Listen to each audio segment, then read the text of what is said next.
ആൺകുട്ടികളും പെൺകുട്ടികളും ഒരുമിച്ച് പോകുന്നത് ഇഷ്ടപ്പെട്ടില്ലെന്ന് പറഞ്ഞ് +2 വിദ്യാർത്ഥിയെ മുഖത്ത് മുറിവേൽപ്പിച്ച പ്രതിയെ കോടതിയിൽ ഹാജരാക്കി. സ്കൂൾ വിട്ട് വീട്ടിലേക്ക് പോകുമ്പോൾ ആൺകുട്ടികളും പെൺകുട്ടികളും ഒരുമിച്ച് പോയതാണ് പ്രതിയായ കുളത്തൂർ സ്വദേശി അഭിജിത്തിനെ പ്രകോപിപ്പിച്ചത്.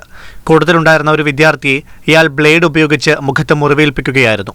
മുഖത്ത് ഗുരുതരമായ പരിക്കേറ്റ വിദ്യാർത്ഥി ചികിത്സയിലാണ്. തിരുവനന്തപുരം വഞ്ചിയൂർ കോടതിയിൽ ഹാജരാക്കിയ പ്രതിയെ റിമാൻഡ് ചെയ്തു. വധശ്രമം അടക്കമുള്ള വകുപ്പുകളാണ് പ്രതിക്കെതിരെ ചുമത്തിയിരിക്കുന്നത്.